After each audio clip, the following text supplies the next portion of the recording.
You wanted the best. You've got the best podcast. The hottest podcast in the world. The Chris Voss Show, the preeminent podcast with guests so smart you may experience serious brain bleed. The CEOs, authors, thought leaders, visionaries, and motivators.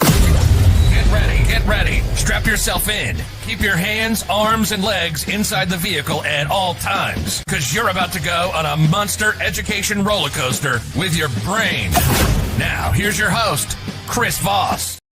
Hi, folks. Voss here from thechrisvossshow.com. There you go, ladies and gentlemen. There are latest things that makes it official. Welcome to the big show. For over 16 years, going on 17. Boy, we're getting old. We're almost at the big 20. And over 2,200 episodes, we bring the Chris Voss Show. As always, refer the show to your family, friends, and relatives, because we need more. That's the whole reason we've been sticking around this time is we're greedy. We're greedy bastards who want more audience. We always want more audience. At night, I just lay there at night going, I want more audience. I want more audience. How can I get more audience? Be funnier on the show, Chris. Maybe that's the answer. Anyway, guys, go to goodreads.com/Chris Voss, LinkedIn.com/Chris Voss, Chris Voss 1, the TikTok, and Chris Voss, Facebook.com, and all the insights we have there you can check out. Today we have two young gentlemen on the show. They're going to be talking to us about some of the work that they do. James Lawson, founder and chief executive of River Consulting Group, and Denny Burda, the chief commercial officer, joins us on the show today. We're going to be talking to them about what they do, how they do it, give you some insights on their entrepreneurism and building what they do, and maybe what the future of SaaS business is in 2025. Welcome to the show, gentlemen. How are you? Good, thank you. Doing great, Chris. First, thanks for starting off by calling us young. That's been a while. So I do that to everybody. We have some really old novelists that are on the show. They're in their 90s, I think, now. And, yeah. And so, we throw that to everybody. Plus, I'm trying to self-project onto myself, right? Trying to convince everyone I'm young. So James and Denny. Denny, did I get your last name correct? Yeah, spot on. Well done. There you go. Let me have you guys do your bios. Give us your .coms, where you want people to find you on the interwebs, and also give us a rundown on some of your background. Yeah, sure. So I'm James Lawson. You can find our business at riverconsultancygroup.com. My background, I've been in a thing called customer success, which has got blurry meanings to many people, but I've been in it since the infancy ward, back in when it began, when SaaS sort of started coming alive. So around about 25 years. And I started up at Oracle and then moved to several other companies and learned my trade through failing very fast, effectively. And today we run a very unique offering, which me and Denny will talk about. But effectively, we are a byproduct, or I'm certainly the byproduct of years of just quick learning and having to face adversity in the tech industry, which we're bringing skills with today. So, all right. And Denny? Yeah, so my road was a little more twisty and turny. I started out working in nonprofits for about a decade, better part of a decade, doing social work and things like that. And when I realized that I didn't want to be poor the rest of my life, I decided to pivot. Was living in Seattle at the time, and a lot of friends that I knew from various tech companies, in the area, Microsoft, Meta, all that, they said, if you're really good at working with kind of whiny teenagers, you'd probably be really good working with SaaS executives. So I drew that line and started my career in SaaS, about a decade ago. Also coming through the customer success vein. And James and I met 4 or 5 years ago. He was the VP at the company I was head of customer success for, and we kind of started a beautiful relationship from there. We've often referred to each other as each other's work wives. You guys make a cute couple. Yeah, thanks. Ugly kids, but a cute couple. Yeah. Was that your parents or no? No, anyway, sorry. Yeah. Somewhere on the line. I was gaming way too much last night, evidently, on Black Ops 6. I'm just throwing shade here. We're throwing people's mom under the bus. So there you go. So when you guys got together, what was the proponent, that made you guys go, hey, we should quit working for other people. We should create our own agency. Was there some sort of, problem that you guys were looking to solve? Was there some sort of, market fit that, you're like, hey, there's something we should be able to take advantage of here as a couple? I think, Chris, I think, Chris, you know what? Looking back, I think what we did was what any fan does from the sideline of any sports game. Mm-hmm. I wouldn't have done things like that. I would change this. That's not the right way of doing it. And who are we to say that that's right or wrong? And I think the proponent, as you say, that drives it was really that we knew that we had some skin in the game. We had some ammunition, some experience that we could bring to the industry, and we felt frustrated that we couldn't bring it there. And I think in big corporate organizations, it's very easy to get kind of pushed down, and we were seeing that a lot. And I think from the sidelines, me and Denny had exactly the same views on it, but we didn't want to stand aside and just shout at the field, the players on the field. Mm-hmm. We wanted to be the coaches, we wanted to make sure that it was working. And I think, that ultimately we saw consultancy businesses used over and over again. And if we're all being honest, do people really like using consultancy firms? We're throwing everybody on the bus today. Your mama, your consultant, we're just shaming everybody by the time. Yeah. I think it comes under the same category as lawyer. You've got to be careful. Wow, now we're really okay. Now you're really insulting everybody. I think it's interesting too. I mean, so James and I both were getting a little tired of playing corporate shill. Yeah. And so when we started the consultancy business, James started, I joined about a year in, but supported him from the get-go.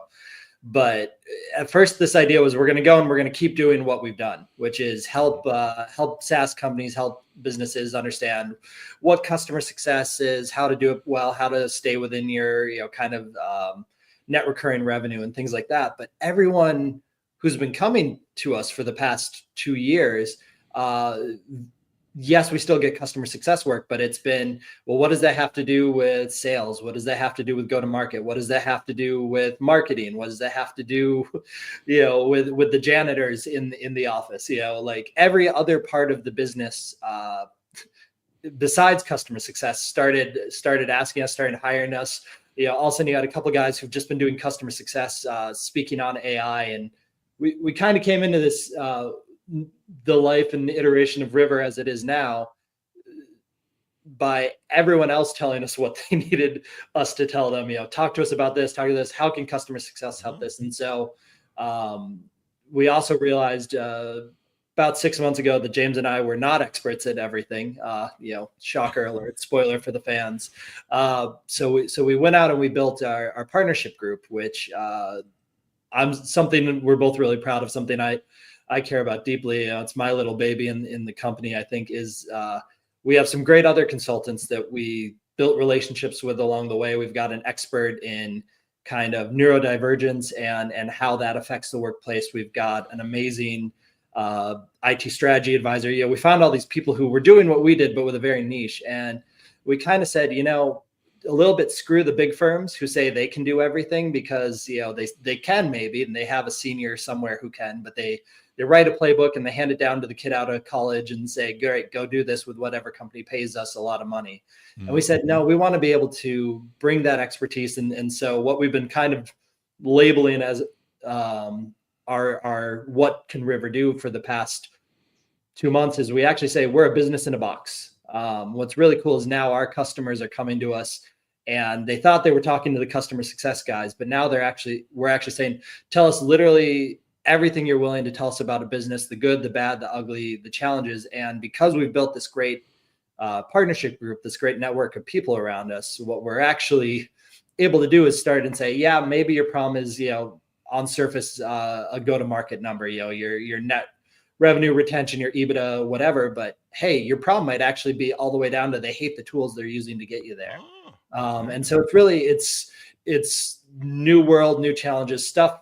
If you had asked us a year ago, 2 years ago, we would have never guessed this is where the road led, but it's made for a really fun journey and challenges every day that I would have never guessed I could be doing, let alone helping people with. I mean, I guess ask our customers if we're helping or not, but we try.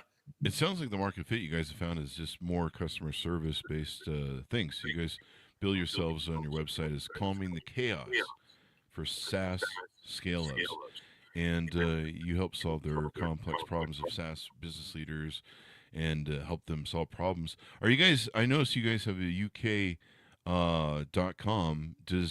Are you guys do work internationally, or is there a certain region you do business in? Yeah, we're across the globe. So we're across the globe with all those skill sets, and we've kind of been really careful in our selection of consultants, because typically where they're located, but also what their skills are. But typically, when you engage in a consultancy firm, effectively you just want experts to come in, and more than often or not, and I know this is really controversial. Shock horror, Chris, I'm saying something else controversial. But that basically you hire someone to tell you what you already know and pay them a lot of money for it. And because it's come from somewhere external, it's justifiable to a VC or a PE firm. Well, the difference we're doing with our people and where we hire them and their skill set is, the best way I can compare it is to that scene in Good Will Hunting, where Robin Williams is talking to Matt Damon on the bench, and they've just had a falling out. And Matt Damon's a super clued up guy, right? He's got photographic memory. And Robin Williams said to him, "Hey, you're just a kid. You haven't smelt what it's like in the 16th chapel. You've never been there. You don't know what it's like." And that's where we brought people on board, not just people that have the expertise and the skills, but people who have been there and done it, so that our human interactions, cultural interactions across the globe match our clients, if that makes sense. There you go. Yeah, you got to walk your talk and talk your walk, right? Absolutely, yeah. So I noticed you guys solved some problems that a lot of SaaS people are having. Can you give us a rundown on some of them? Poor employee engagement, misaligned business transitions, et cetera, et cetera. Yeah, I think what is interesting. So for us, whenever we go into consulting, and this isn't the unique part of us, but we always start with discovery. And I think where our clients have always been a little apprehensive on the first call, but loosen up by the second or third discovery is, usually discovery is like code word for tell me everything that's wrong, and I'm going to get out the Excel sheet and start writing the line items and the zeros. But because what we've realized is, very rarely is the problem one person, one department, one issue, and very rarely is it the thing you're probably paying a consultant to come in and tell you about, unless it's the kind of the case Jay mentioned, where it's just tell me what I already know and I'll pay you for it so I can get the PE firm off my back.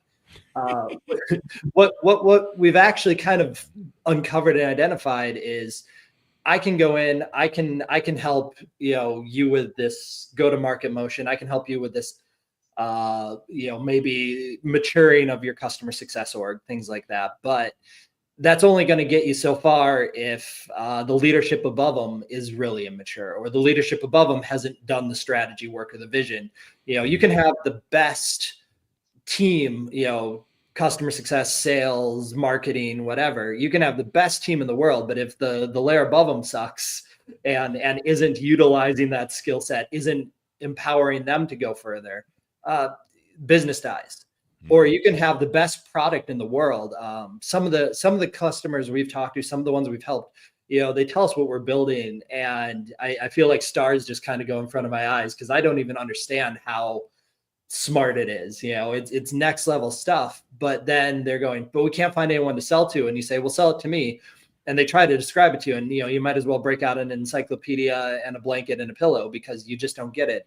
And so what we try to do is we try to say, what is the strategy, what's sitting on the baseline, and what's everything in between. And that's really what River goes in and does, is we very rarely try to tackle one issue. We try to say, this is interconnected. It's an ecosystem. It's a living, breathing being when you build out a business, especially in SaaS. And again, maybe it's our rage against the machine, our anti-corporate side, but we like to believe it's alive. It has a soul. And that the people who got into that, SaaS startup, that SaaS scale up, did it for a reason. And it might be a reason more than just we wanted to make money and sell out quick. There you go. So we want to help them at every stage in between. poor leadership can kill any business, really, when it comes down to it. But you're right, in the SaaS business, and coming up with ideas and being creative. James, did you want to follow up on what he said? Yeah, I mean, it really is. I mean, the sort of examples of problems that we solve around that, like Denny says, it's kind of can go viral. But we tend to find that a lot of these problems involve either some kind of enablement, so some sort of training, some sort of demonstration of showing them the way. There's so much data out there, but I think the problem with data, which is not talked about enough, is, I mean, there's confirmation bias, but there's also the fact that there's too many variables in individual businesses to sort of follow the same data. You for example, you might be trying to lose weight, but just because somebody else is doing it a different way, then it doesn't mean it's the same way you should take. Yeah. So it's the principles are the same and the methods are different for every approach. It normally falls into three categories. It's normally a tech problem, a strategic problem, or a business problem, but normally the three are entwined, if that makes sense. And that's why SaaS today, the whole industry is a bit like a blender with the lid off, because there's everybody trying to solve for everything, but and there's a lot of expertise and great people out there doing incredible work and incredible stories associated with it. But ultimately, there are connections, and as fluffy as it sounds, also a lot of it comes down to, as Denny said, that very top line. The chief, they're known as CEO, but I think they're more chief organization designers than they are CEO, because they design the org. And an org is perfectly built to get the output that it gets, right? You change that design, you get a different output. The other thing that is really interesting about SaaS is pretty much everyone and their dog talks about getting results for their customers and outcomes for their customers. And when you look at it, most SaaS firms or people that are SaaS providers to SaaS firms, they forget that there's another customer beyond the customer. So when you supply a tool, that tool is to make that customer that receives the output of the tool successful. So customer success isn't about making sure that a business is successful. Actually, it's making sure that the business can provide the thing to their customer to make them successful. If that makes sense. So there's layering to it that is often not spoken about, because there's that. These are all subjects that are quite contentious and require, research around, and the data doesn't always help. I think example stories, navigating it with a framework, is the approach that we've taken. We've seen all of the successful consultants take anyway. Yeah, most definitely.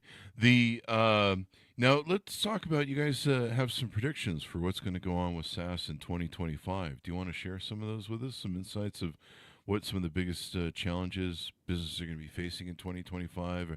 Are we going to survive till 2026 as a species? Another Y2K. Yeah. Y225. I don't know. The AI is going to eat us alive for breakfast.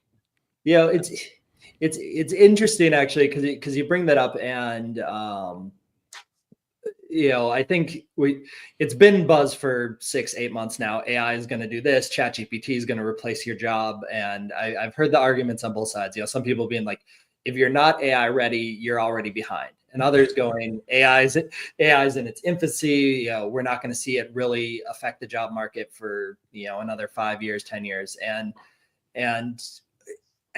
I reckon it back a little bit. And again, you called us young at the beginning of the show, which I'll forever be grateful for. But I remember as a young man, younger than I am now, my mom brought home for her business a word processor. So before personal computer, but the word processor, which was literally just a digital typewriter. You could hit the backspace button instead of breaking out the whiteout and changing that. And at about age 7, 8, I think that was the first time I moved into the role of tech support. But it was new technology. And then we got the personal computer started becoming part of your business life. And then the internet and the ability to use it. We make this big deal out of the fact that AI is coming in and taking jobs, but You know what? Look at the university setting. Teachers are now watching out to see if ChatGPT wrote your document. Well, 6 years ago they were double checking if it matched the Wikipedia page. Technology is always going to be coming, and you've always got to adapt. You've always got to evolve to it. So I think the smartest SaaS businesses, and we do a lot of tech strategy, they know they need to adopt it. They know they need to understand it, but the foolish ones are the ones who are going out and buying everything, right? Like the ones and the ones who are saying this is going to replace people skills. This is going to replace interactions between teammates. It's just another tool. And you got to use it. Electricity replaced the steam engine, the personal computer replaced the server room. The typewriter replaced the pen. It all happens, and it happens in phases. And that's the new phase we're in. But 2025 is going to be the year of people figuring out that they either wasted a bunch of money on AI because they didn't do training or enablement or really investment in what it will do for their business. They just bought a tool. I don't know about you guys. I reckon myself a bit of a handyman, and there's all sorts of broken things around my house to prove it. And that's AI at some of these companies we're talking to, is they went in and they bought it. Google just released Gemini for public offering, and it's brilliant. It's Google. They don't build bad things. But if you're going to go as a business and drop 6, 7, 8 figures on an AI tool, you better know why. Otherwise, you're the guy who buys the really fancy, power drill that has 14 functions and things like that. The trend, I think, that we've seen, and James and I have the distinct thing. We talk with founders, we talk with CEOs, but we also talk with a lot of private equity firms. We talk with other big 4 consulting firms. They're kind enough to. We're not big enough that we're a threat to them, so they're willing to talk to us, which is still nice. But we talk to these people who really have the pulse on not just what's affecting a business, but what's affecting global economy. And what they're looking at, what matters, what the PE firms are investing in, what VCs are actually investing in. They're not chasing AI unicorns. That was 2 years ago. You missed your window. What they're chasing is, can you tell me what your business is going to do for annual recurring revenue in a year, in 2 years, in 3 years? What are your actual projections? And one of the programs we offer, we call it Build the CAT. It stands for Customer Account Team. And it's nothing entirely revolutionary. Besides, we actually looked and said, what do businesses that purchase businesses care about? And they care about return on investment, right? Same as if you buy anything, you want to know it's going to pay off. And the trend 5 years ago, if you were running a SaaS business, is you wanted to be a unicorn. You wanted this big, TAM, total account market. You wanted this opportunity to say, well, hey, Chris, I know you're making billions off the show, so invest in us because we could potentially, sell our product to 40 billion people. Or some just complete BS numbers, usually most of the time on these evaluations. And I'm not sure we're getting $1 billion for this show. Maybe like half. Think of us. But everybody invested and everybody bought and said, you know what? If one of these paid out, it's slot machine Vegas mentality. Throw it all up against the wall, see what sticks. And now too many of those bets didn't pay off. And so investors are actually saying, you know what? If I can invest in you now, and in a year's time, 2 years' time, 3 years' time, I can get a steady, predictable growth. That's what I'm going to invest in, because I'm not retiring in 3 years. I'm retiring in 30. So give me repeatable revenue, give me repeatable growth. And ironically, that's why where we come from, this customer success background, is what people are looking for across their business, because they're going, hey, if my business is repeatable growth, I can sell it to somebody who wants to invest in repeatable growth. Oh, there you go. So that's the game for 2025. That's the game. Yeah. And I think one of the things I see to add to that is that, I lecture in universities on customer success. And one of the things that the students talk to me about is that they talk a lot about the fact that they want simplicity over innovation, which you already see in the industry today. So where we are making these really innovative tools and designs and everything, you suddenly see that actually this Gen Z that we're kind of all worried about, actually I'm not quite as worried as most people are, because I can see where they're coming from. They want simplicity. Businesses want more simplicity, because therefore the job gets done better. They can be quicker. The return on investment is quicker. And I get that a lot of software firms and SaaS in particular, that we're so used to building something and optimizing it, when actually what I think will happen this year is there'll be more removal of stuff rather than optimization and simplifying it. And that, the thing with that is it will be totally, it will be grabbed by the Gen Z guys, but I think it's going to create a bit of a divide to guys like us, who may think, wow, this is going back to how it was when we had a 48K Spectrum or whatever, Mm-hmm. Yeah, I can see with AI, people are trying to grab at, the hottest trends and throw everything against the wall, like you said. And yeah, there's probably going to be a lot of wasted money chasing down things that don't make it. I mean, that's kind of how it is in the Wild West. I mean, ever since I started in tech, and there's always the newest thing. Starting with social media, and it's kind of like the Wild West sometimes, and that's kind of what AI feels like right now. It's this kind of Wild West, anything goes. There's craziness. Everyone's trying something. You don't know who the leader is, who's going to stick. It's kind of like playing Indians and pioneers. You don't. Do you use it, Chris? Do you use it? AI. Yeah. Yeah. Oh, yeah. I love AI. It's taken me. It's been hard to get on board and try and figure out everything that's going on. Yeah. But yeah. It's starting to hone a little bit, I think, to the leaders, or what the eventual leaders would be. But it's still the Wild West, and it's still going to be, I mean, you've seen just ChatGPT come out of nowhere. Yeah. To now they're in the global everyday person's consciousness, I think, at this point, or maybe I live in my bubble. But I think what's cool is, though, it does start to breed a habit of how people articulate questions and how people provide context for how they, to get the quest for knowledge. I think it's been so powerful for that. So that's like a positive thing. Yeah. But I know what you mean. But I know what I mean. How far do you take it before you're letting AI kind of drive your life? Yeah, I mean, there's a lot of companies. I mean, I think Facebook just did a big layoff, and they cited AI as the reason they're doing the layoff. Whether there may be a bunch of people that hey, we're going to lay off people because we have AI now, and then we're like, hey, that AI didn't turn out the way we thought. We're going to have to hire those people back. So I think Facebook put AI in front of their fact-checking team. So yeah, and they're not even going to have AI do the fact-checking. It's up to you and me. So I've noticed that.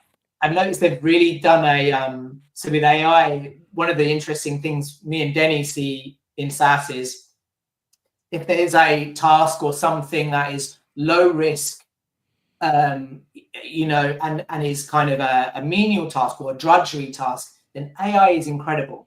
But if you were to kind of let AI perform brain surgery on you, you probably wouldn't.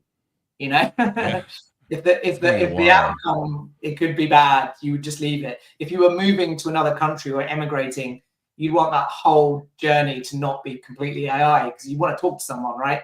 And I don't think that's ever going away. It's like a trust thing. I don't think we're in the Terminator 2 years quite yet. Yeah. It's going to be, I think it's going to be a while before that all kind of settles down. The leaders emerge. In fact, I noticed on my Gmail that I logged in this morning, suddenly Gemini's being forced upon upon me. I'm like, okay, well, now you're part of my Google Mail. Okay, whatever. So yeah, it's gonna be interesting, and SaaS utilizing AI, trying to make it work. And I think there's gonna be, one of the things that has really shocked me this year is how many of my friends are abandoning Googling something when you want to know knowledge, and they're using ChatGPT and probably other AI sources for Google. And some of my friends, I guess, are really lonely. They're having a lot of conversations with it. They're like, yeah, Chris, I talked to it all day long. I'm like, we need to get you a girlfriend or something, man. Like, well, you can do that with AI too, Chris, but I wouldn't recommend it. That's true. We covered CES and we saw this. I don't know if you saw the CES robots that were these girls that kind of went viral there. And yeah, I mean, yeah, you're right. Yeah, I actually, sorry, this strikes an interesting thought because you had a woman on the show about 2, 3 weeks ago, and one of the things you actually talked about was in the workplace, kind of people being brought back to office, and how they're feeling about it, what their sentiment is, and we were talking about, or you were talking about that need for human connection, and I think it's interesting because on one hand, we have that argument, and on the other hand, you have people building girlfriends out of AI, and creating an ideal human connection in their mind. But really, one of the challenges I'm finding, talking to businesses who are essentially giving AI a bit of personality, is are you creating an echo chamber? And that's an area, again, when we're talking trends for 2025 in SaaS, is I wonder how many SaaS companies are building an AI to work and think and feel the way they want it to work and think and feel, and how much of that is actually going to translate over. My wife might kill me when she watches this later. She's learning French. She's smarter than me. She's on her third language, things like that. But rather than kind of just sitting on Duolingo and getting yelled at by the little owls, she decided she created a persona in ChatGPT. And so she just started giving her prompts. Your name is, Mademoiselle Marie, and you're, 32 years old, and you're really into music, and you like throwing in, French slang now and then. And she hasn't been doing it every day, but it's getting a little weird for me because she'll be like, "Oh yeah, I was talking to Marie," and I have to remember Marie's on her phone, and it's an AI chat, and she opens up ChatGPT and goes back to the thread. But Marie's also like talking to her about concerts that Marie went to and how it was, and pulling in data from that. And so, you're getting to this point where actually you can kind of make a friend, but is that friend just, what was the old, was it Roald Dahl who did My Shadow and Me? Yeah. Yeah. Well, feel. you just have to be worried if she starts calling him Chad or Bob. Yeah, if Marie suddenly turns into Mark. Why are you up late with Chad?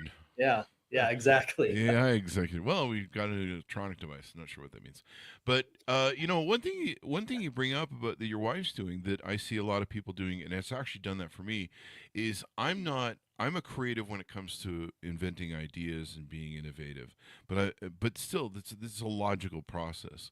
I'm not a beauty creative. Like my employees used to complain about how we always had white walls in our office, and I mean I hire people to do artwork, and so I'm not a creative in that sense, but I enjoy creating and doing business and building things and that sort of thing. And I've always admired entrepreneurs that I could, you go into a beautiful restaurant and they have this opulent atmosphere and beautiful, and I'm just like, God, people just create this out of whole cloth. And so I don't have that art brain.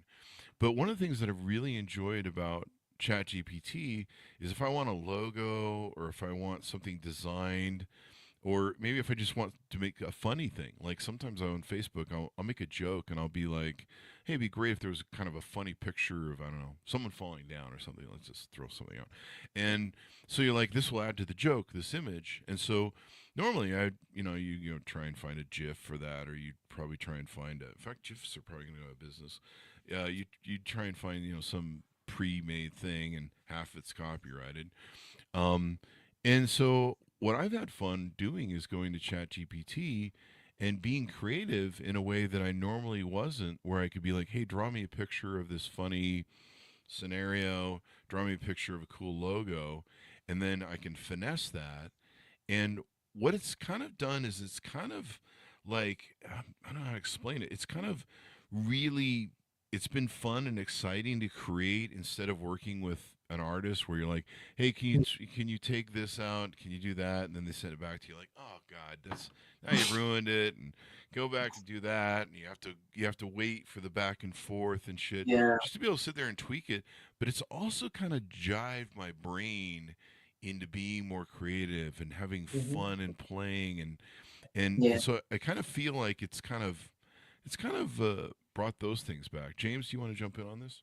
Yeah, I just like it reminds me that I think what it's doing is, with what you were talking about there, is that if you're not great at interior design, for example, but you asked it for a design of a house and you gave it all the context, you've got that picture right there that you can amend and you can visualize.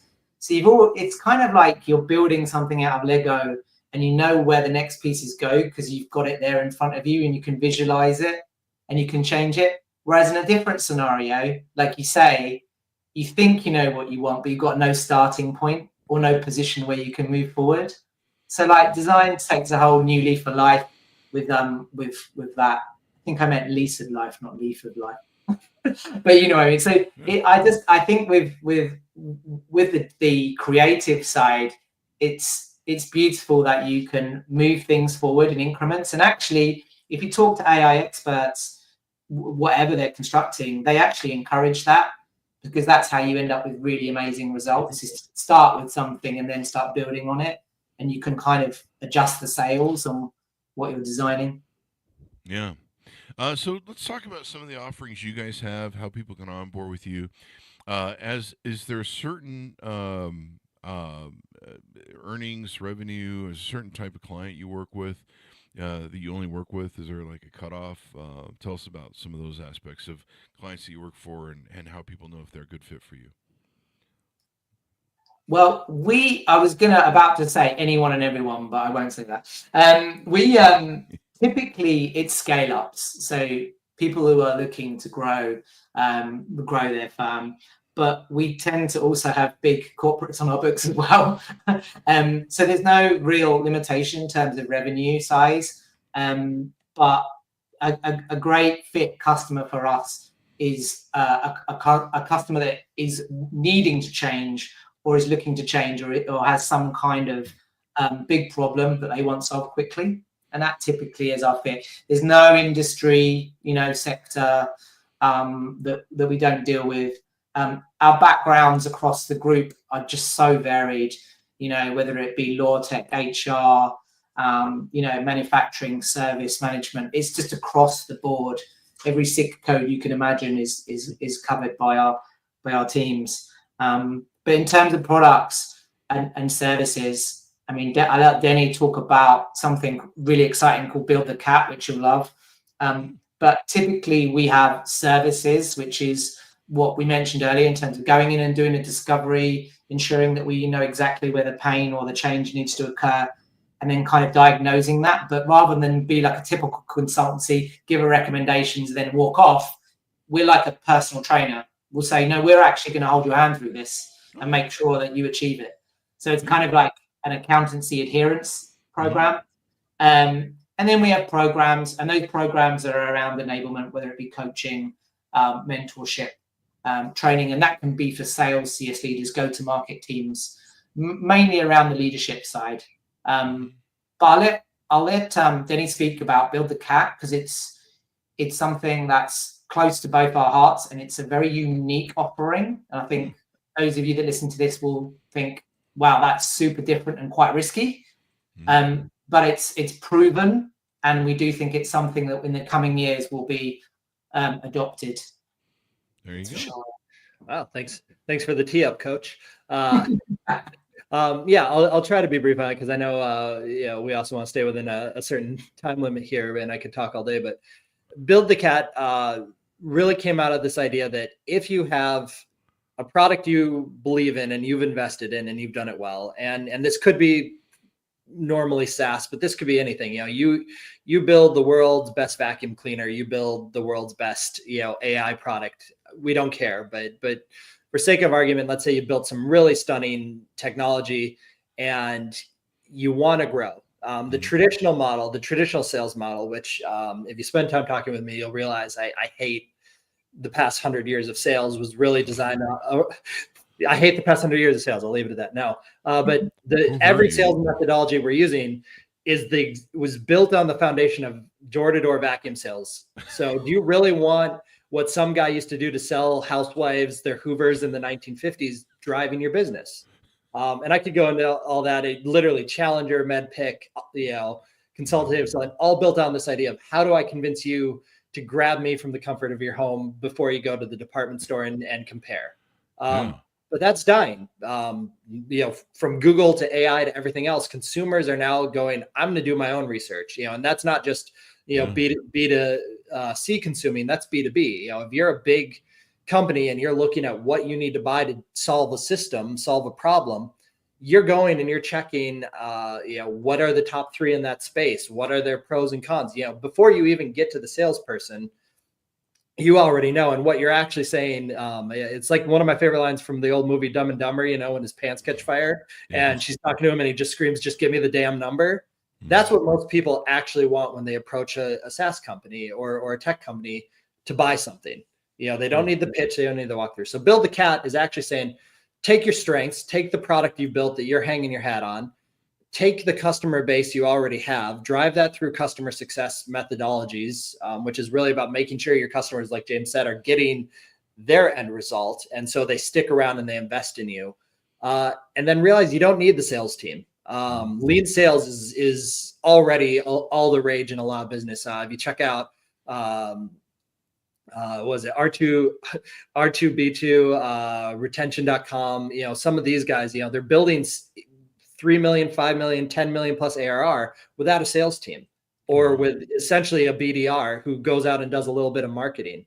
And so Build the Cat kind of takes that methodology and it says, make it about the customers you have and understanding how you grow from there. Use them as your tool, use the people working with them as your tool. And that's actually how you build a steady, consistent business over the next 2 to 3 years. And again, we built this by pitching it to VCs, to PE firms and saying, what would it take for you to invest? And they said, slow, steady, predictable growth. I mean, they're happy with fast, predictable growth too, but give us the numbers year over year. Give me the damn numbers. And so we built a program that teaches you how to do that. For a long time, we settled on Build the Cat. I wanted to call it Kill Your Sales Team, but that didn't test well in certain markets for some reason. Yeah, that's tough to sell. Yeah. Salespeople. We're going to put you all out of jobs tomorrow. Yeah, exactly. But honestly, what's interesting is the number one group I'm talking to about this is CROs and CCOs. And they're saying, okay, tell us how to do that because, we're not trying to kill sales team. I work with a lot of salespeople. I have a lot of friends who are, but we are trying to kill sales culture because sales culture at its core says, I'm going to go out and get what I can for me. I'm going to get that commission. I'm going to get that. And you don't care about the business. You don't care about your teamwork, and you don't care about the customer at the end of the day, because if your livelihood hangs on selling, what are you going to go do? You're going to sell. Kind of like what stockbrokers do. If your business hangs on surviving, you're going to learn how to survive. And that's what we're doing with Build the Cat. Kind of like I think a good example of what you're talking about is what the stockbroker community was accused of for a long time. Yeah. They call you up and they pound town you on, this stock that they want to sell because they're going to make a high commission when really they don't have your best interests at heart. Penny stocks used to be, problematic that way in the 90s. You want to jump in here?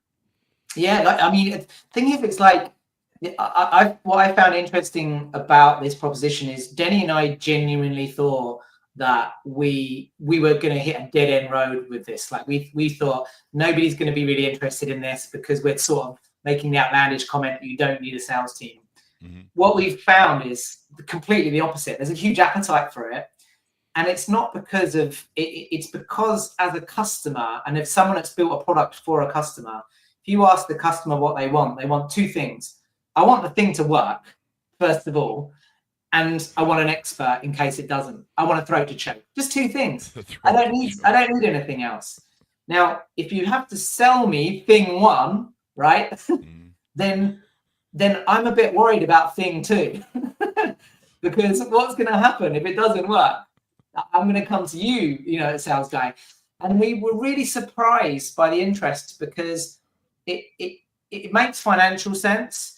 It works if it's done well, but it has to be done at a certain time, which is why we have this program of how you can instill it. There's certain cases where you can't put the toothpaste back in the tube, if you know what I mean, with this. But if you're growing SaaS firm, I'm telling you right now, 2-3 years from now, this is going to be all over the place. We're seeing it already, and hence why we have the program. There you go.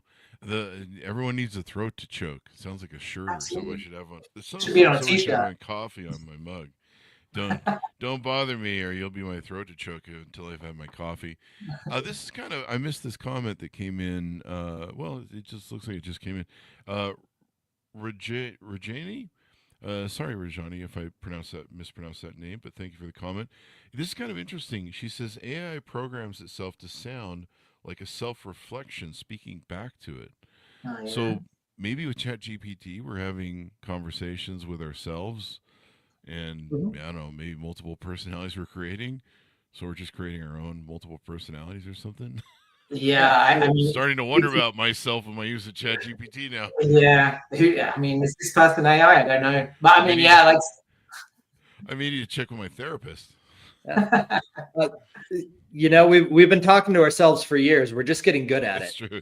That's true. Yeah. In fact, my therapist is one of my characters on my ChatGPT. So Really? yeah, whenever a woman in dating asks me, are you in therapy, Chris? Oh yeah, I'm on therapy.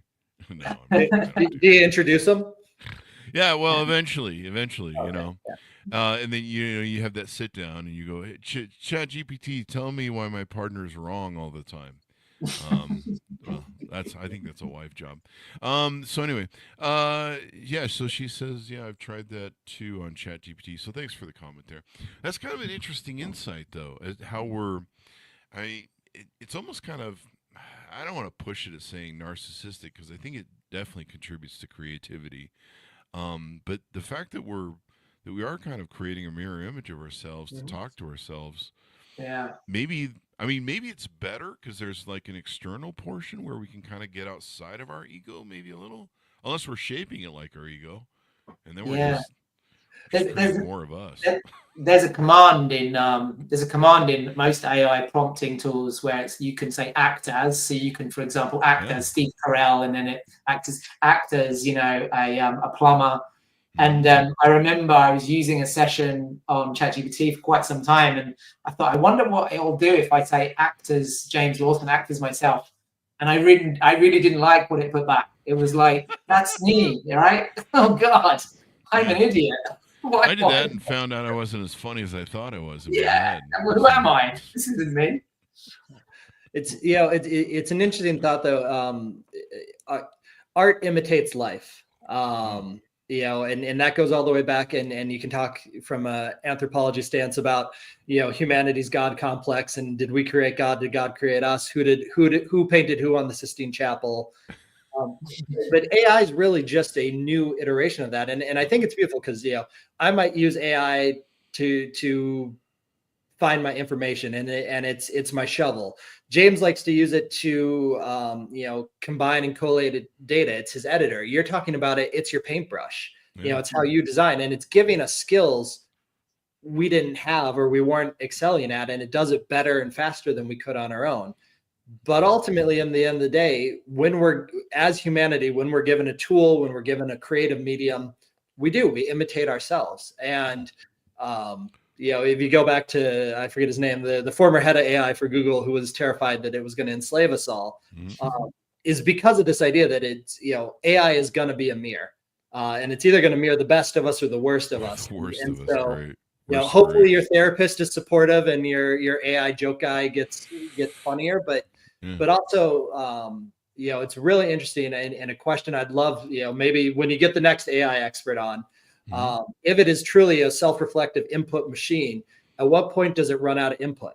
When does it stop learning? When does it stop growing? That's going to be, the AI theory question for years to come is when did AI learn everything it could from humanity and then just start teaching itself? Well, it seems like it would have figured that out in about 5 minutes. The pool's not too deep anymore. We're not that complex. Is anything artificial good? Like, is anything artificial good? Well, don't say that out loud. They're listening. The you got to be careful what you say about AI because it's going to remember all this stuff and it's going to be like, Bob said AI was bad. Take him out first. We had an AI guy on the show that gave me a very haunting, memorable interview, and he wrote a book on this, so you can pull the book on it. But he basically took AI and he laid it over Origin of Species, I believe it is, and he claims, and his thesis is that AI is a new species. And is it Origin of Species? Is that the book I'm referencing? Yeah, Darwin's Origin of Species, Yep. Evolution. Yeah. And he literally lays it over the arguments in Origin of Species that it is a new species. And so here's the rub on this. that's kind of interesting because you're talking about how can it run out of ideas or run out of what's thinking. So most people, the way, if you guys haven't caught on yet, folks, everyone on their audience, most people that are human beings operate off of a very limited paradigm. We're intended to breed and take care of what we breed, and then go die, and then keep the human race going. That's where I think most species operate from this thing. They're designed to keep the species from going extinct. And so everything we do is to propagate the species and making the species. No guy buys any sort of anything that he doesn't do that is like, this might get me laid. And women do the same thing. If I buy this dress, I'll be able to track this man. I'll be able to have this marriage. I'll be able to have these kids. The whole life plan thing. So that's pretty much our modus of operandi. We go to work every day to either get the things so we can get the girl, or we go to work every day to get the things to pay for the children we have once we got the girl. And that's kind of our whole sort of operation. If you haven't checked in the sexual harassment departments of HR and what we're doing, flirting and catcalling on the street to each other, and dating apps and Ashley Madison. So that's kind of our limit to what we think about a lot of great things, like, hey, maybe we should come up with AI, but in the end we're just like, hey, there's a girl. So one of the things he talked about is AI isn't going to have that limitation that they have, where number one, they're trying to run around and either breed or pay for children all day long, and work on the lineage, of like, where are my grandchildren going, what's their future. It's going to be thinking about stuff that we probably never even considered, considering how smart we think we are. And when you think about the limits or the unlimited possibilities of what it can think about, that we're just too chasing tails and chasing bucks to pay for the tail. It's pretty infinite, because it's not going to be regulated by any of that. It's going to think about stuff probably, hopefully, we've never thought of, and hopefully it will solve problems like cancer and shit.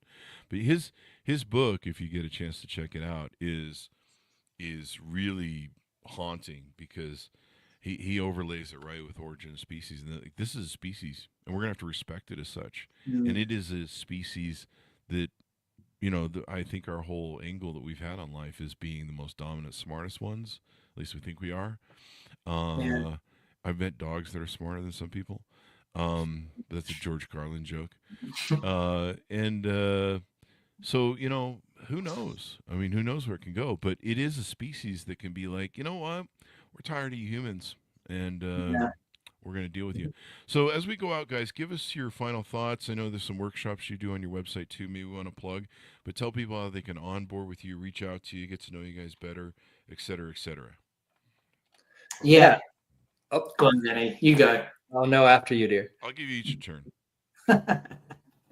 You can reach us at www.riverconsultancygroup.com.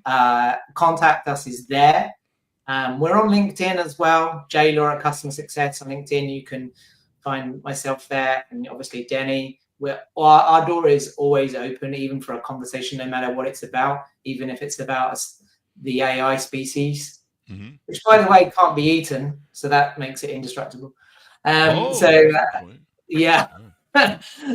So you can reach us there at any time. Denny? Yeah, just adding on that. One of the things when we were building out River that really mattered was how do we help? If you actually, we haven't blasted anywhere, but if you push us on what our vision is, our mission statement, it's let River help. So every consultation, every conversation we have starts free. And so we've had people, I met a woman about 2 months ago who reached out to us. She owns a virtual PA, and it's just her. And I kind of said, hey, I don't know if our programs are really going to set you, but what can I do to help? And we just sat and we talked and we ran through her business plan. There was no reward in it for us besides just knowing I helped someone else, along the way. So I would say, don't be shy, reach out. As James said, on the website, or if you find us on LinkedIn. I haven't come across anyone yet that, I turned away because I thought, they're a waste of my time. we've sent away a few big businesses because we said you're a waste of our time, but no individual. So if you're out there, if you're looking for help, let River help. That's kind of our motto. There you go. Give .coms, James, as we go out. Sorry, say again. .coms and any final thoughts as we go out. I mean, I would just say, we're here to calm the chaos in SaaS, and wherever the chips may go in the next year in 2025 in SaaS, it's not just us. There's many other people around that can help. Well, I'm glad you guys have that vision, because sometimes those small customers come back as big customers or medium-sized customers. Yeah. I've definitely seen that over the years, where you invest in somebody and they grow. We had a mortgage company we had a courier company that did deliveries for mortgage companies for like 13 years, and so it was. We had a lot of people who start out and we're like, this is kind of a money loser. They're not very big. They don't pay much, but then they would grow, and you'd be like, wow, that turned into something, and you were with them for the ride. So thank you very much, gentlemen, for your conversation on SaaS and what's going on and your insights. So we got some good AI conversation on, and now we've all discovered that there's a species smarter than us, and once it figures out how to poison the water, we're fucked. Thanks for tuning in to my audience. Go to goodreads.com/Chris Voss, LinkedIn.com/Chris Voss, Chris Voss1 on the TikTokity, and all those crazy places on the internet. Be good to each other. Stay safe. We'll see you next time.